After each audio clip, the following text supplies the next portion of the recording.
I'm Gavin Scott, your host. Welcome to the Stay Outstanding podcast, the show that shares wisdom and gifts knowledge, motivates you to be your authentic self, influences you to fulfill your true potential, encourages you to take action, and inspires you to step into your greatness.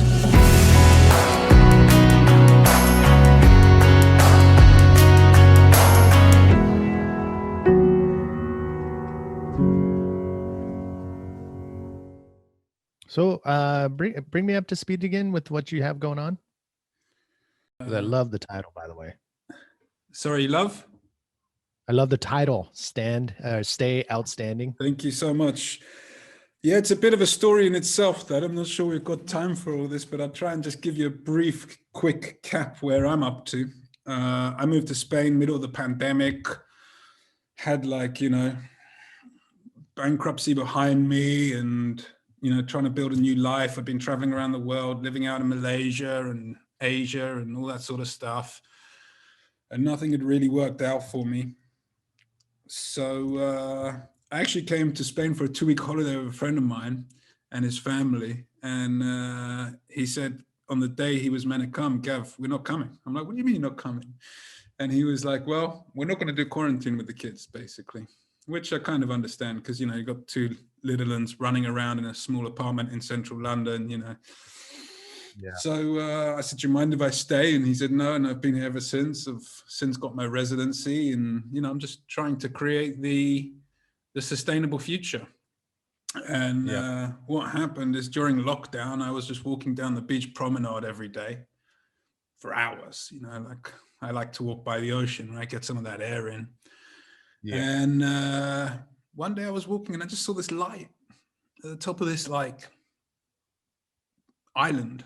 But it's not an island, it's a piece of land that juts out into the sea and it's called Gibraltar. And I was like, what is this light? So I carried on walking for weeks, not knowing what this light was. And one day I then asked myself the question, and I have no idea why it even came to me, but can you swim there? And so I looked on the maps and of course you can. And then the next week I saw behind it another piece of land and that was Africa. And I was like, wow, I wonder if you can swim there. And it turns out that there's an open water challenge. You can do 16.5 kilometers. It's one of the top 7 open water swims you can do. And basically I thought to myself, okay, why would you want to do that? You're not a swimmer. I mean, I've always been a strong swimmer. I love the water, the ocean, but never, a professional athlete or a swimmer. So it basically came down to 2 things, Manny. One, I wanted to get rid of my limited beliefs around what my body was capable of and the story I was selling myself that it was only capable of X because I'd put it through so much over the years and had so many injuries. And the second was, I've been to so many beautiful places on this earth, and the more I travel, the lesser I see of them. And the more I see of our bad side. I mean, call it trash, call it plastic pollution, call it what you want. But ultimately, I think it's humanity disrespecting the planet. And so, that to change that, it's one thing to do beach cleanups and wonderful activities like that to promote the cause, but it's another to try and change the mindset. So then I was like, okay, if I do one mindset at a time from Joe Public, it's going to take me an awful long time, but I'm happy to do it. Let's go. How do I also reach them with a wider sort of appeal? And that was to start speaking to corporations. So I thought, okay, you've got 2 ways here. You can speak to these people. It's great that you're going to speak to them. It's great that you're going to promote your course. How do you actually promote it to an even wider audience?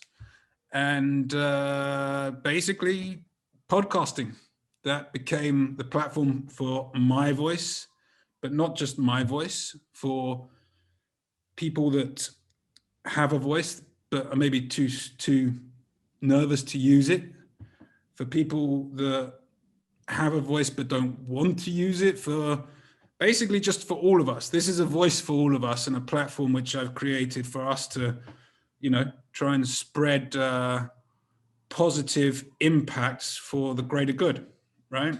And I was going through my own personal development issues at the time. I still am. I think life is a journey of personal development, right?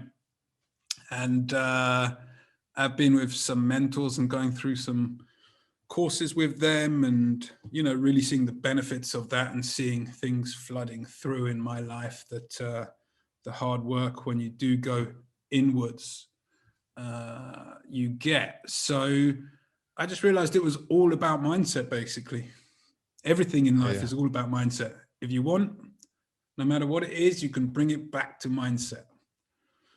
So I got a podcasting mentor and an editing team, because I'm not a technical guy. I'm what you would call tech savvy, but not tech compatible. And literally for months, I made no progress with my podcast. It was like I had a book, and I would scribble down names, and a notepad in my iPhone, and I'd scribble down names, and I'd go through all of them and be like, is it this one? Is it that one? And people would like some and people wouldn't like others. And in the end, I was like, you know what? We've got to bring the elevated mentality to the show. Like, there's no point us starting the show on a downbeat level. And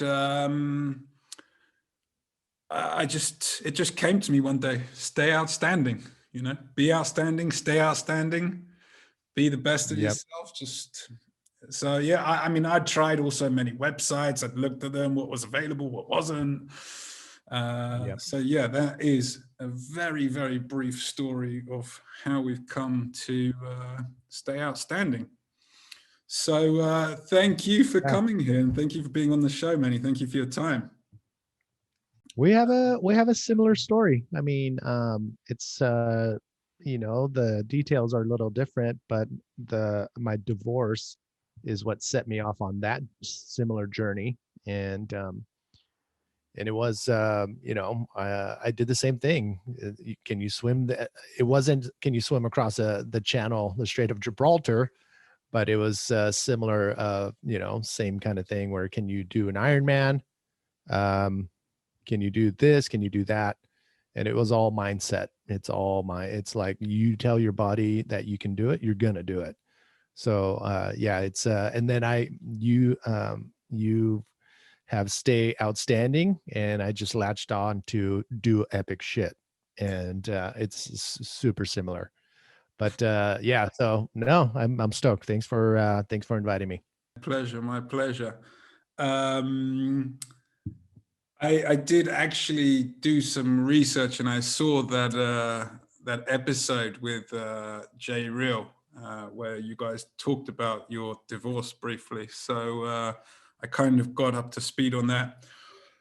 Why don't we, because you're extremely well known in the surfing and bodyboarding world, why don't we just give our listeners here a quick introduction as to who Manny Vargas is?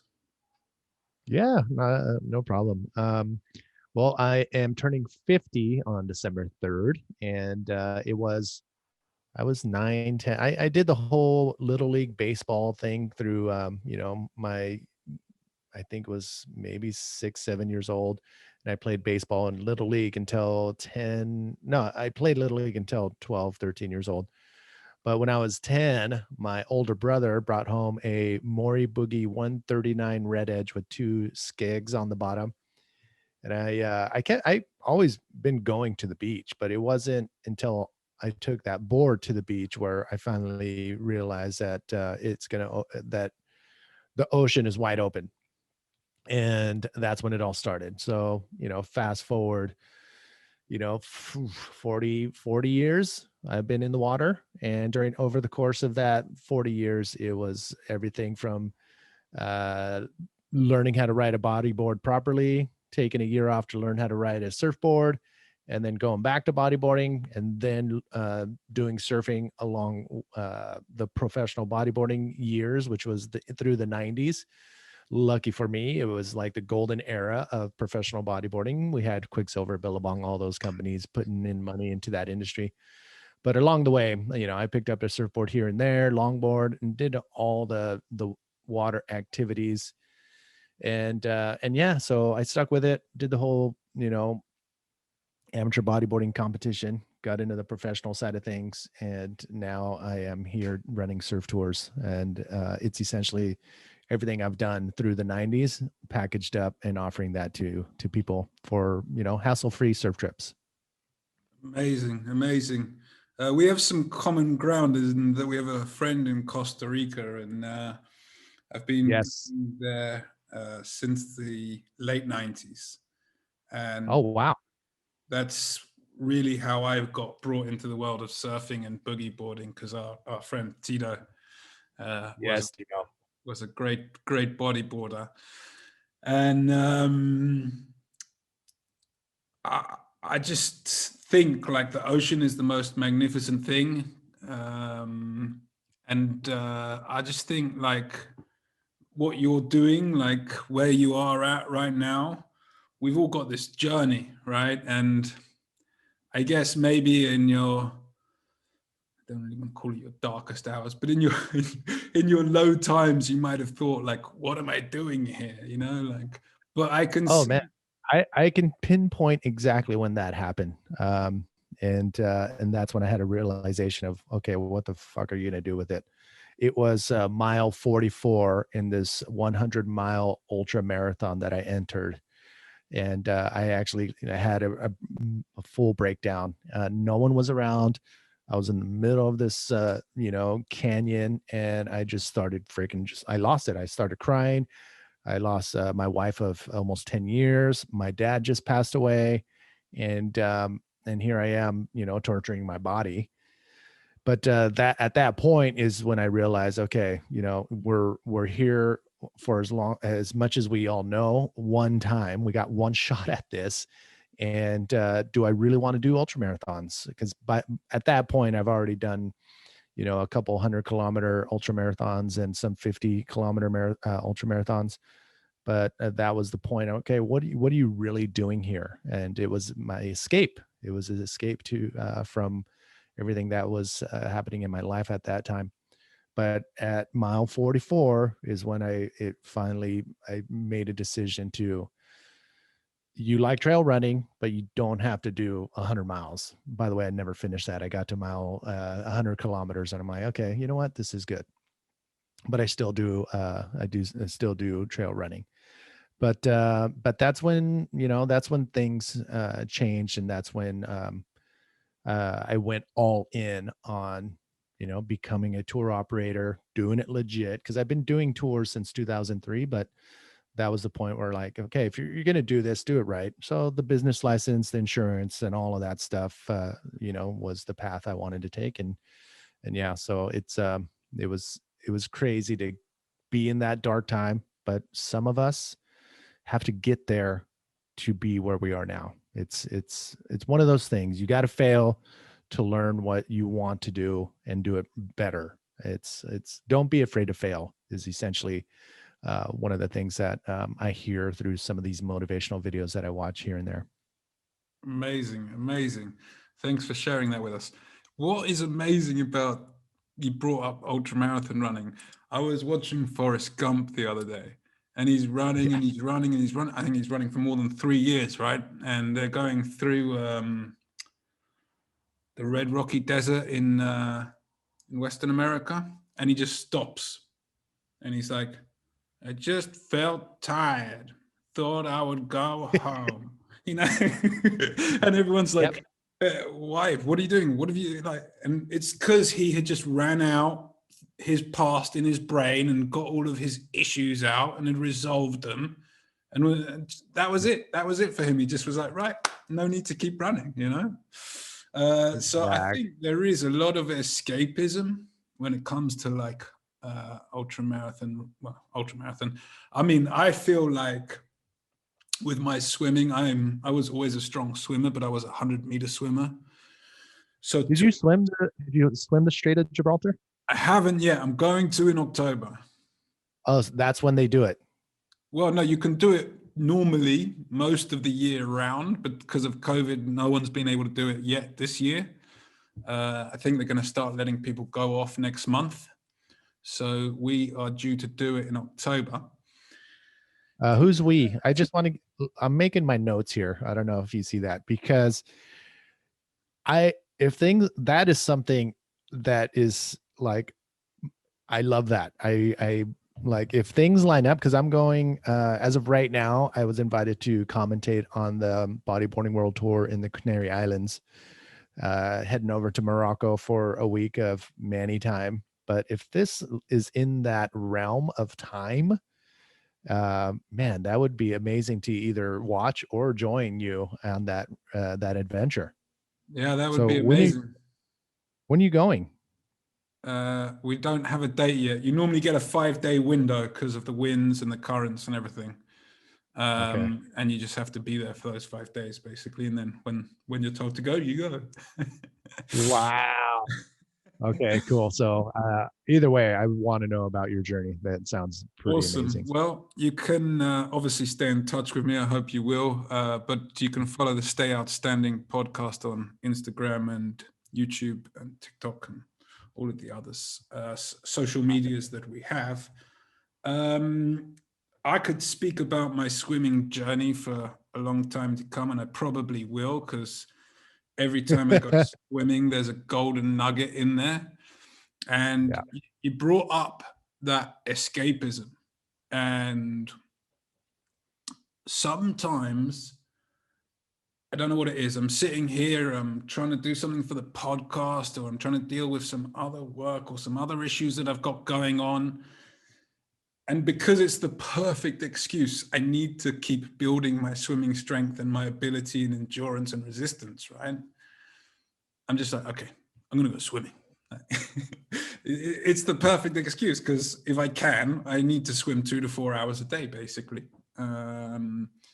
So I have noticed that there are a few occasions when I just use it as an escapism. And I would encourage any of our listeners, if you have the clarity of where you're at in your journey, and you have the awareness to not try and allow the ego to take control and just make you do what's not going to think about it, but rather put the mirror in front of yourselves and look deep inside, because that's where the answer always is.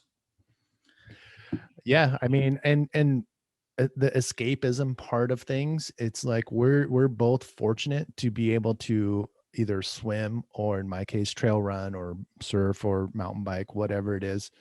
And it's unfortunate that there are people on the planet that they reach for the bottle, or a crack pipe, or it's like it's so, we're so fortunate to be able to have that opportunity. So we should not take it for granted that we are able to do that. And that's the stuff, I like to, mention to my friends who are struggling or have a bad day or whatever. I'm like, okay, there's always going to be somebody who's going to have a worse day than you. 100% across the world, there's somebody who's just freaking trying to find a piece of bread to eat. So because the opportunities we have, we should take full advantage, but not take it for granted, and be respectful of that. So yeah, I mean, it's we're really lucky. Yeah, I mean, I agree.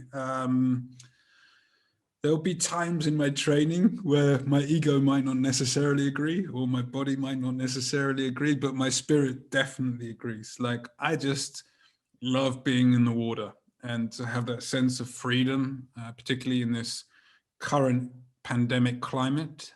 Just to have that level of freedom, you like go anywhere, do anything, anytime, just get in the water and go, and I love that. But sadly, things are changing a little bit. I swam 4 kilometers down the coast the other day, and in one of my strokes, because I'm basically looking down at the sea floor, I don't actually really see what's ahead of me. I'll look up. Oh, I'll look up once every 90 to 120 seconds just to make sure I'm not going off course. But generally, I won't be looking ahead, because with swimming technique, if you put your head up, then the buoyancy of your lower body is down, and therefore you're getting drag and stuff. So if your head is down, then the rest of your body is aligned, and you've got better position in the water to glide. So I ran into some stuff, and man, there was bottles there, plastic bottles, plastic glasses. There was like, I don't know, some kind of paint handle that was from or I don't know, some fishing gear, and oh it my was gosh. there was all there was all kinds of stuff. And there's only so much you can do, right? And sometimes I can only put so much in my little boy that I swim with. But we've both been swimming for a long time. We're a similar sort of age. When did you first begin to notice the impact humanity was having on our oceans? Well, funny thing is right from the beginning. I'm on the border of Mexico and the U.S. in California, and there is the Tijuana River. It starts on the U.S. side. It goes into the development side of Mexico, comes into the U.S. side one more time, and then it goes back into Mexico through another development like downtown Tijuana, and then it comes back into the U.S. and it fills this estuary up, and then it comes out into the ocean where we grew up bodyboarding and grew up surfing in Imperial Beach. And our beaches now today are closed for possibly up to half of the year, because when there's a huge rain, the Mexican government, their facilities can't handle that much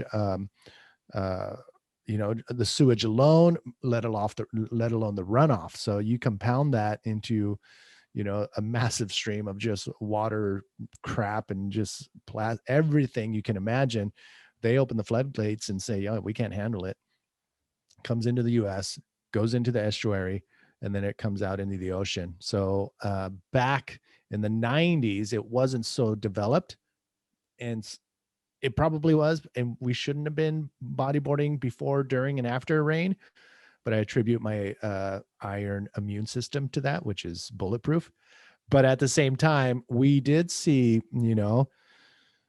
the plastic bottles, the detergent bottles, all of that shit coming through the estuary and coming onto shore, and let alone freaking, rest in peace, the immigrants that were trying to cross the border during these storms and getting swept out into, the ocean and dying, and their bodies are washing it. It was intense, but it was one of those things that happened in that community. So yeah, I've seen it since I can remember. Luckily, the U.S. government took note, and they're dumping a lot of money into this area, into Imperial Beach, to help with that, and creating facilities on our side to help minimize some of the stuff going into the ocean, to keep not only our coastline clean, but also, everybody safe from anything from disease to whatever is in that water. So yeah, it's sad. I didn't know that, I didn't know that is that an issue across the strait. Is there people talking about the trash being a hindrance on that cross channel? There isn't. And I think you just picked up on a really good point, which is that you mentioned the US government trying to help the situation along the coastline.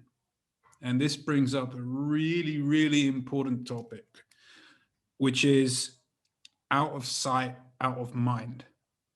So great, let's clean the coastlines, but hang on a sec, let's not care about beyond the coastlines. I mean, there's a whole hell lot more of water out there and a whole lot more pollution out there, but let's not care about it because no one can see it, which just seems completely bonkers to me. That kind of Yeah, perspective. yeah. I mean, and there are nonprofits out there that are trying to bring awareness to, the plastic island in the middle of the Pacific, which is something that my mind cannot fathom. Miles and miles of this ginormous, you know, circle island of plastic in the middle of the ocean. But I mean, there are people bringing awareness to that. So, I mean, and it's sad because what's happening in the Pacific is guaranteed happening in the Atlantic, the Indian Ocean, all over the world. And we're pretty much suffocating ourselves, until a point where it's like we're gonna kill ourselves essentially. Yeah, I mean it's a good point, because you also brought up the river, right? And what I would say is, rather than necessarily finding plastic in the middle of the strait, which I'm sure you probably do, is that in the Mediterranean, at least, where does the plastic come from? And it comes from all the big rivers coming out of Africa and Europe into the Mediterranean. And so, what does that tell us? It tells us that we know where it comes from. So if we know where it comes from, we can stop it seeping into our oceans, right? But as you said, there's a lot of great people out there and a lot of great organizations trying to do the best they can, but it's slow progress. Have you worked with any non-profit organizations or foundations, or just any good organizations out there in Cali at the moment that are really trying to help the situation?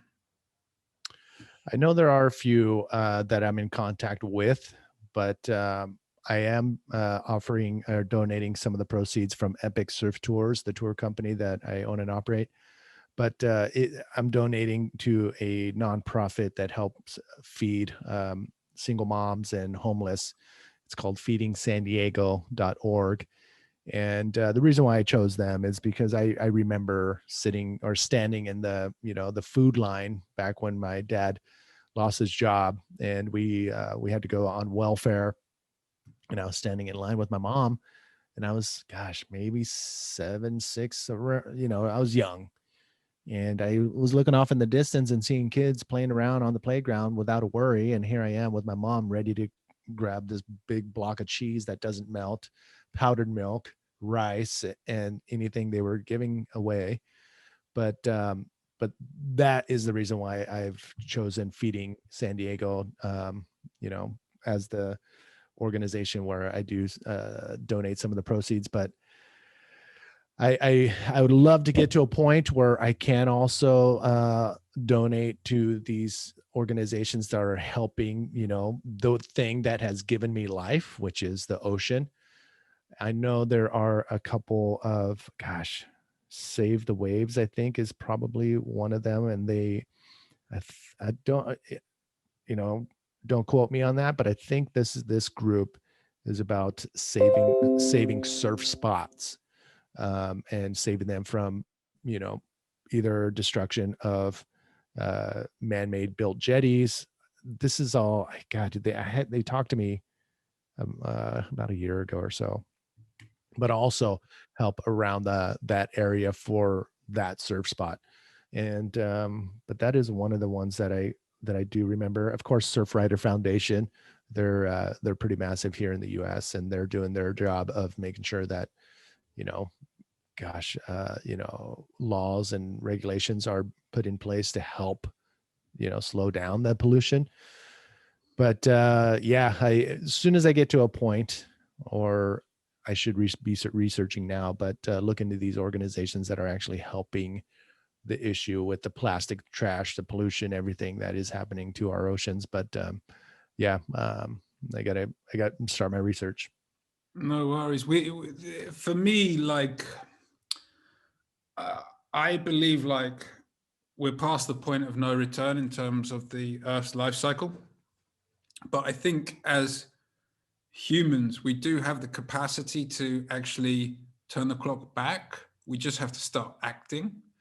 And if we don't start acting, then, we really, we really are doomed. Yeah. But one of the crazy stats that I found in my research is that China produce 1 million plastic bottles a minute. A minute. Well, the question, I mean, that is okay. They're producing them for what reason? And it's our consumption. The Right. U.S. is notorious, like they're super massive consumers. It's not just the And- US, it's the entire world, obviously. But obviously, there's a lot of people yeah, in the US.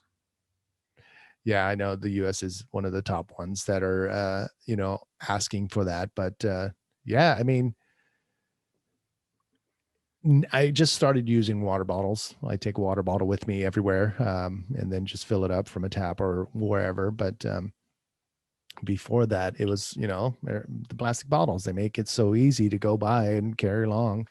But a good friend of mine, Sean Volan, he kept pushing me to bring your own water bottle, and he's been telling me this about the plastic and all of that. So I thank him for, nudging me over onto that. And if we all just take, do that one by one, that will help in some way. But right now, it's just so convenient for somebody to go buy a plastic bottle of water, soda, whatever it is. I mean, that's the thing that people don't understand. And I think it comes down fundamentally to education, right? Because if you don't understand something, it means you haven't learned it yet. And Yep. what's happening is, forget about how they're being produced, where they're being produced. They end up in our oceans, right? Most of them, some probably in landfill. And when they get in our oceans, they get thrown around by the waves, and the weather kind of, deteriorates the quality of the bottle.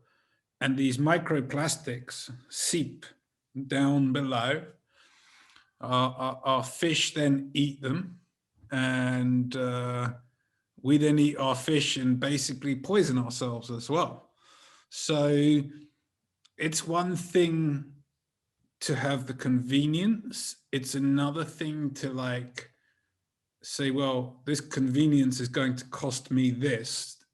Is that a fair trade-off? And I Well, just you, don't you get, think no, go ahead. Sorry. I just don't think anyone's asking themselves that question when they go to buy a bottle of whatever it is they're buying. It's education. You nailed it. You said it. And I see it in Latin American countries, South America, where you would be on the beach. I see it a lot, and it's just like mind blowing. Where you'd be checking out the waves, and you'd see a car there, you'd see cars around, and then one car, you'd see these people eating, and they would just, before they leave, they would throw their shit out the window, and it lands on the ground, and they drive away.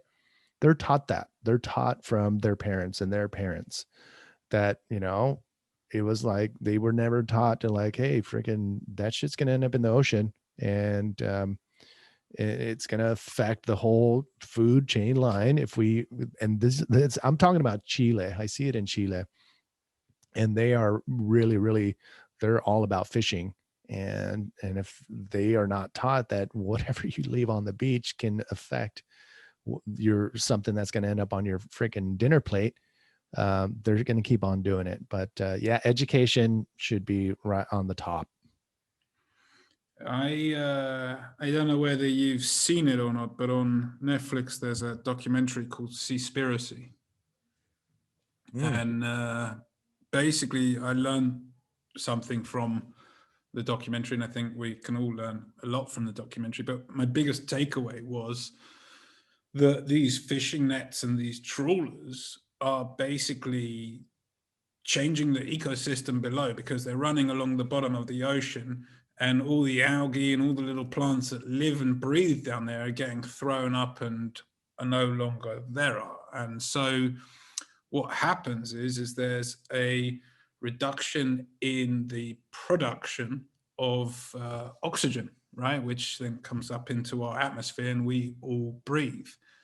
And for years, we've been going on about deforestation, which, don't get me wrong, is a massive thing. I'm extremely well traveled. I love the Americas and the beauty of, well, just the world in general. But they say that the ocean produces more oxygen than the forests. And so why is it that we're just not taking note of this? I just can't believe that we go on as if nothing is happening. It sounds like the oxygen candle is being burnt on both ends, and it's just a matter of time before, it's if we don't do something, it's just going to be too late to even reverse it. I think you mentioned it. We're past that, but to slow it down, again, education. I mean, they're trolling out there and fucking up the bottom of our bottom of the ocean with our that's giving us oxygen, and nobody knows about it. And these companies are still making a ton of money to do what they're doing. So education. I mean, people don't know about it, and if somebody who hasn't seen see what did you call it? The Seaspiracy. Yeah, if Conspiracy. yeah, I mean, if the people that don't see it, they're never going to be aware of it, and they're going to be going along their own merry way. So now I'm going to go watch it, and now that I'm going to watch it, and it makes sense, and it's something that's detrimental to what I'm doing right now. Of course, I'm going to share it. So yeah, it's education. Yeah, there's a huge need for education globally, but I think like we can always do more, right? Like I'd love to think that I'm doing enough, but I'm not. Like I pick up a certain amount of trash, or I put a certain amount of waste in the ocean in my buoy.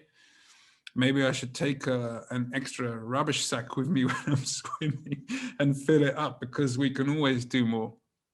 But I Yeah. think with technology progressing, I do believe that we as humans, we could take the trash out of the ocean. All right, when I don't think we're going to be able to get rid of the microplastics issue, but if we can take that out of the ocean, we create these technologies and they help us bring them all together and collate them, and then we take them out. It's then about stopping it happening again, isn't it? Because if we don't stop it happening again, it will just happen time after time after time. I, like you, have been in some beautiful surf spots, even though I'm not a surfer, but I do like to get in the wave, and I have taken some photos of some surfers or bodyboarders being in the middle of that crest. And it's really disheartening to me when I see somebody, as you said, just throw garbage on the floor or in the ocean. And I think we really need to affect that. So I don't know. I think with the goodwill and something, maybe in the future we can somehow tie this conversation up and link other people together and create some kind of network. I think that would be a really positive thing to do. No, I agree 100%. And to me, it's mind blowing how, these multi gazillionaires, the billionaires are not, I'm sure there are some that are aware of it and actually doing something about it. But I mean, imagine if Bill Gates all of a sudden said, yeah, we're going to fix this. And he can fix it on his own with the amount of cash that he has. But it's a shame that a lot of them don't come together to, do it now. So it's crazy. Well, we was it yesterday or the day before? We had Richard Branson go up into space, which is obviously really cool. And I heard him say that he had fulfilled a dream of his when he was looking up at the stars as a kid, and as many kids do, one day dream of going to space, which was just amazing. But yeah, I do think there should be some more positive persuasion in that direction where they can help out. Let's turn this back a bit more to mindset specifically. I'm a non-pro amateur swimmer, right? So athlete, sportsman, whatever you want to call it. Let's, if we can, just get some golden nuggets from you in your champion days as bodyboarding. What do you do when you get smashed down, either by a wave or by coming second in a competition or whatever it is that, you know, really affects you and takes you down? How do you have the mentality, or how do you change the mentality to champion things? Well, there's what I did back when I was a Grom, when I was younger, and then I have something after, you know, the dark hours of my life, and both of them pretty much touch on the same thing. When I was younger, again, you know, my dad, he and my mom raised 7 boys, and Wow. to see how much work my dad did, how much, you know, how many hours he put in at work was, you know, this small amount of time we had with him when he was at home was valuable. So at the same time, he did not give up when he lost his job. He did not give up. Next thing you know, he's one of the most sought after, you know, heavy machinery drivers in San Diego County. And for me to see him uh, go to work, lose his job, and then come back and be at, you know, one of the highest, you know, heavy machinery drivers in San Diego County was just, to me, that was, I was seeing it. That was my motivation. That was something where I was being taught never to give up and work your fucking ass off. And that transitioned over into, you know, everything I did, bodyboarding being one of them. So being wiped out and being able to come up, take a breath, and do it again was taught through what my dad was doing. But to be able to go bigger and bigger and bigger as far as waves are concerned, you're going to get pounded even harder and harder the bigger you go. Once you go from sand to reef and, you know, all of that, you do have to be at that level of fitness and mentally as well. And with that, you know, you carry along those things that you were taught, and so you can go as big as you want. You're seeing surfers now going to Nazare to ride these 100-foot waves as if it was, you know, a day in the park.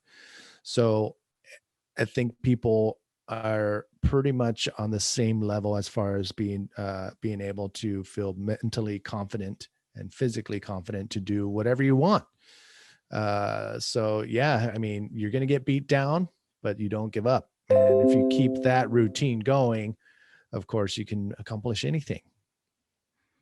So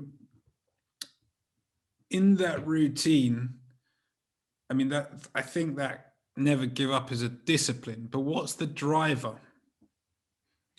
The driver back then was to, during the bodyboarding years, was this shit isn't going to last. This is like, my dad got fired or he was let go, and bodyboarding, being able to travel the world because of this 3-foot piece of foam was, it's not going to last forever, you know? So my drive back then was, okay, every time you get on that board and go out in the waves, you better be one of the most outstanding people that, you know, people on the beach are witnessing. And that was the driver. The driver for me was like, this shit does not last forever. So I took full advantage, but never took it for granted. Fast forward after, you know, the dark hours of my life, the motivation now is, one, health, because if you're not healthy, you're not going to be able to do all the things you want to do.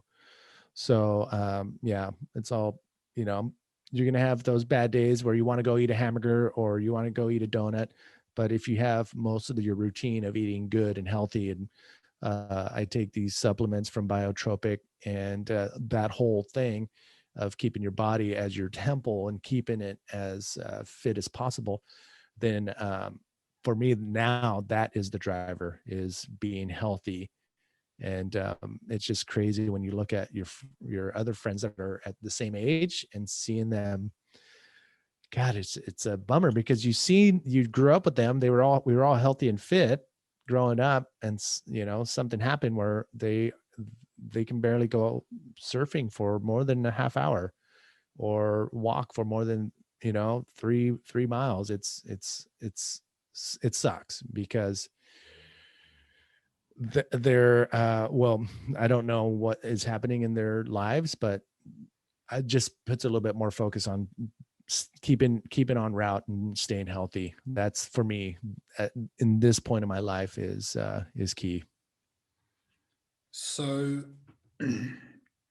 thanks for being so open and sharing that with us. I just pick up on a couple of things there.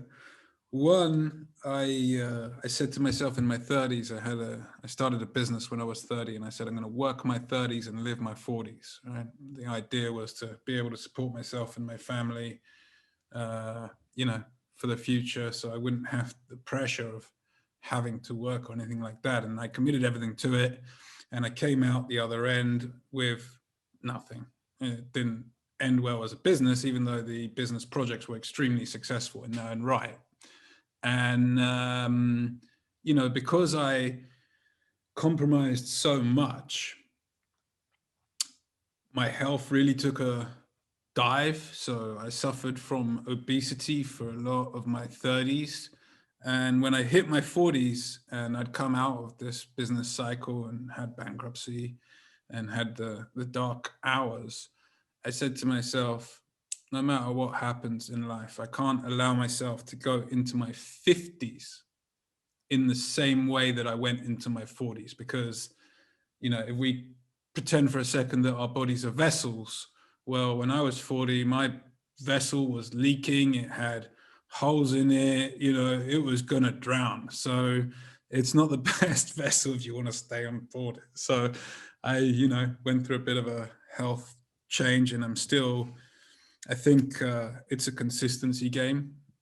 You're going to have bad choices infrequently, but that's fine as long as you're consistent. So I admire you, man. You're going into your 50s in, when was it, December? In some fine shape, Manny. I hope that I keep up my journey in fitness and health and go into my 50s in the same way you are. The Yeah. other Yeah. I thing. mean, Sorry, anybody please. can do it. Anybody can do it. It's the motivation, like you said. What is it? For me, it's being healthy. I want to be able to be healthy when I'm 60, and be able to keep doing things that I love doing. And I know if I let it go, I won't be able to go mountain biking for 5, 10, 15 miles, because, for whatever reason. So yeah, it's just being healthy and being conscious of what you're putting in your body is now, a priority. Awesome, man. Awesome. And picking up on another point from the drivers you were talking about was, I think basically, when you're out there in the waves and you get knocked down and you get back up and you go out there day after day, and you said that you just wanted to enjoy it whilst it lasted, right? That was your driver, which I think basically translates into passion. Because if you get knocked down and you haven't got a passion for something, it's going to be a whole lot harder for you to get back up. So, I mean, I know that was passion for you, because you've lived and breathed it, and you're still doing it, and you're translating it into a whole new, or transforming it into a whole new way in which you can do it yourself or continue to do it yourself, but also bring other people in and show them the light and the grace of the sport. And that's just awesome, man. That really is just awesome. I can't wait to come out there and come on one of your tours. Yeah. That would be epic, man, I'm sure. All right. Well, epicsurftours.com. Have a look. You heard it here, guys. epicsurftours.com. I have no doubt that you will have an epic time with Manny Vargas here. He seems like an incredible guy. And I think, like, what do you think it is, Manny, that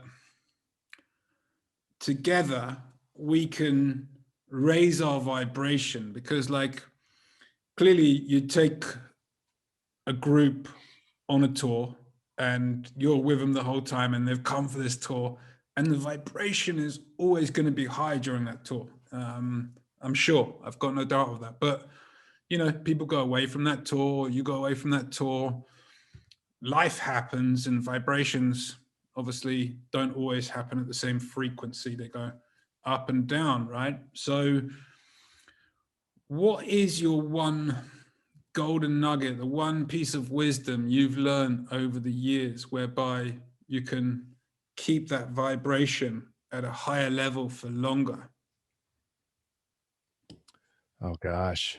I think it's coming down to I I love seeing the reaction of my guests jumping off of a boat in San Diego to go surf waves that you only can get to by boat or jet ski or whatever. But seeing their like their eyes light up and not believing that they're like on an exotic surf trip right here in their own backyard, and I was you know, witnessing that, witnessing taking people down to northern Baja to surf in Mexico, in Baja for the first time, and seeing their eyes wide open to the, you know, just the flood of new experiences, from the food, the people, the sights and the sounds, the smells, to everything, and being able to you know, deliver, having, being the vehicle to deliver that to these people, and seeing the stoke, you know, here in San Diego, right down the beach is, you know, you're going to have 10, 15 people on one wave, where in Baja, it's only the people that you show up with are going to be in the waves with you. So those kind of things, and having to the creating and offering these opportunities for people to experience that, is what's motivating me now. It's pretty freaking, I'm pretty fortunate to be able to do that. And it was, you know, it was all the years in the water. The pro bodyboarding days, bodyboarding, we didn't really make the big paychecks as the surfing crew did. We were responsible of booking our own places, getting our own flights. We were doing everything. We were our own travel agents. And that's what I'm bringing to the table here with my tours, is like, you guys don't have to worry about anything, because I'm going to take care of everything for you. All you have to worry about is having a good time. And that is pretty much the basis on how I do my tours here. But for me, the drive is to see people stoked. Being able to share that stoke of the ocean is what's driving me now. Awesome, man. That is beautiful. That is absolutely beautiful. Just bringing light to other people.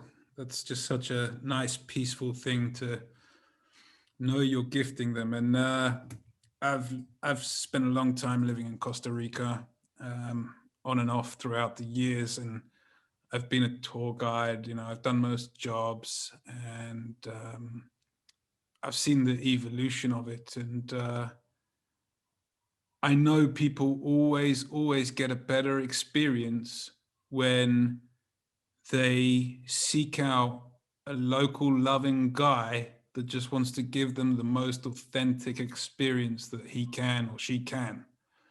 Yep. And so I tip my hat off to you, brother, because I haven't been on one of your tours, but I know I will one day. And for anyone that is going to go or has been, I know that you will have or have had an epic journey with Manny. So that's 100%. incredible. And I think Yeah. whilst we're speaking about Costa Rica, I'd like to give a shout out to my brother Tito Borge down in Manuel Antonio. Thanks for bringing Manny and I together. I really enjoyed our time here on the Stay Outstanding show. For anyone that hasn't got it, Manny's website and tour business, if you want to find him, is epicsurftours.com. I don't think you can forget it because it's just going to be so epic. Really quick, just the backstory on why I called it Epic Surf Tours. I don't think I mentioned it yet. I don't think you have. Really quick, short and sweet. Again, the dark times, the part where my wife and I separated, and the transition into the new chapter. I was living in the house for an extra 3 months after my wife left. And, that was the darkest time of my life. Here is somebody who we'll skip that, but I'm leaving the house. I'm packing all my stuff. And at the bottom of one of the boxes, there was a wristband that said, "Do epic shit." And that was a trigger for me to, all right, now it's time to change the page and start moving into a new chapter. And so that bracelet was worn out. It was one of those rubber ones that you put on your wrist, and that wore out. And ever since then, I just made sure that I got some bracelets done in Mexico. And so that bracelet has a connection, or the name has a connection to the bracelet. So I reached out to the guys who had epicsurftours.com. Turns out they had Epic Surf Tours Instagram and Epic Surf Tours Facebook, and they had that whole package with a logo, and they weren't using it on their website. The last thing they posted was a couple years prior. So I reached out, I hunted them down, and I finally got a hold of them, and they said, "Yeah, how much do you want, or how much can you offer?" So after about a couple of weeks of back and forth, it was, I paid for it, but now Epic Surf Tours is more than just the name. It actually is something that I can look back on and say, okay, yeah, that's where it started. Awesome. I think I just want to pick up on something there, Manny, if I can, because even if we don't know where our path is heading, our path is already laid out for us, right? So I'm gonna ask you, during those dark hours, you were probably, obviously down at the time, but you were praying at one stage for something. And I believe in those hours you were manifesting to come across or meet this bracelet that was going to give you this impact and this idea that just sort of brought everything in your life together that you're now living and breathing. So what was it in those really dark hours that you were kind of praying for that led you to the bracelet? Gosh, you know what, to be honest, I don't know. There was the 3 months in that home alone was, I wasn't thinking about anything. I was just, I think the manifestation happened before that. And it was the bracelet that got me back on track with that. That's what I think may have happened, but I am 100% about manifesting. And it's something that you have to believe it, and you have to feel it in the things that you want to happen for yourself. You have to imagine yourself doing it, but you also have to attach a feeling to it. That is where the manifestation works. You have to put that feeling to that thing that you're projecting that you want and you want to be. If you don't have that feeling attached to it, it's just a wish. So once I got into that rotation, the movement, the forward progression of building a tour company and feeling like I'm giving back and stoking people out. As soon as I connected that, then it was off to the races. But yeah, I think it was before that. It was before that. I just lost sight of it. So what's Manny manifesting for the next few years or the next 5 years? This is so freaking awesome for me right now. I'm holding up my post-it notes, and it says Gibraltar open water swim October, follow podcast. So I'm going to be following you either whether I do it or not with you. I'm going to follow you and make sure that, you know, you have some support on your journey to cross that thing. I'm pretty stoked for you. That would be awesome, man. That would be epic. Yes. It's a great word. We use that a lot in the UK. I'm just going to show you something here, Manny. This isn't going very well. Just because we're talking about manifestation, and I'm not really too used to opening up and making myself vulnerable, right? But hell, let's do it because it's in the name of everybody here. I don't know if you can see this very well. It's drawn in pencil. So can you see anything? I see a family there, and it looks like, is that a sword? Well, No, I'll it's have not to a sword. send you a picture on the WhatsApp or something so you can know better. But basically, what you're looking at is a vision board, which I occasionally Oh, get nice. inspired to put in. And in the center, you've got what I would consider a Mexican totem pole. And in it, it's got lots of words. So here, for instance, it says, "My soul is not contained within the limits of my body. My body is contained within the limitlessness of my soul." Booyah. That's it Booyah. right there. And at the bottom of this totem pole, what's there, Manny? Can you see? Yeah, swimming. So that swimming emblem logo drawing, I put there probably a year and a half ago. Oh, wow. When I was living out in Asia, traveling around, and I had no idea what that meant at the time. I just liked swimming.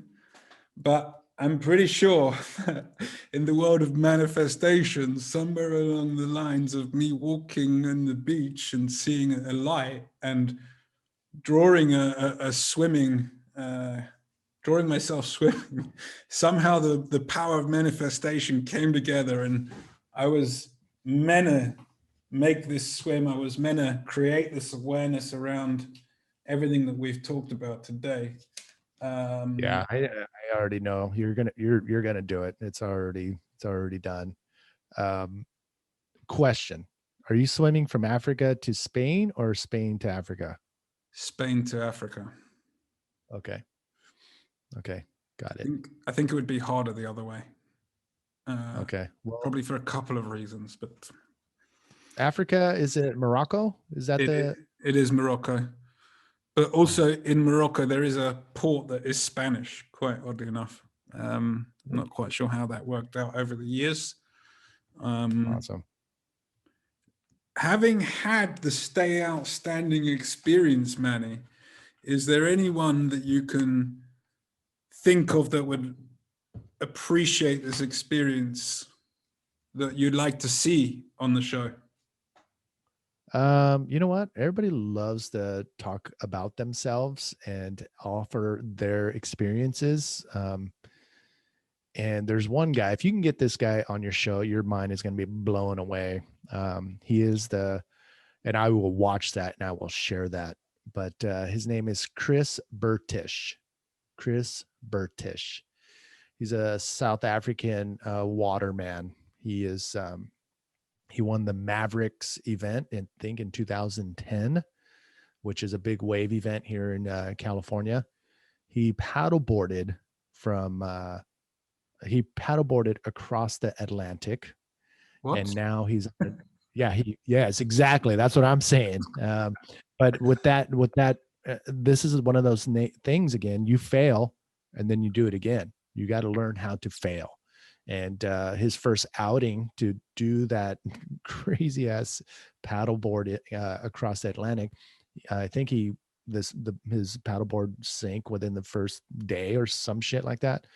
But he didn't quit. Revised his equipment, and then off he went. I think it took him like, you know what, I don't know, don't quote me on this, but it took him around 90 days, I'm guessing. But So now he's on a new adventure where he's going to foil with this wing foil thing, or foil with that a similar kind of board from California to Hawaii, Wow. using the winds. Yeah. So Chris Burtish, I believe he's very available, and he would be somebody that a lot of people would love and enjoy to hear speak. He's one of my mentors, and he doesn't know it, but I was assigned by Stand Up Paddleboard Journal to go photograph and interview him when he was in San Diego. I had my friend he's very good with words and talking to people. So I put him in control of the interview, and I sat back and took photos and just watched it all unfold. And it was like mind blown. So he would be great to have on Stay Outstanding. Amazing. Amazing. Well, from the bottom of my heart, Manny, it's been a pleasure to share this time and space with you. I wish you incredible health and luck on your journey. And for anyone that didn't get it the 3 or 4 times we've dropped it, you can find Manny at epicsurftours.com.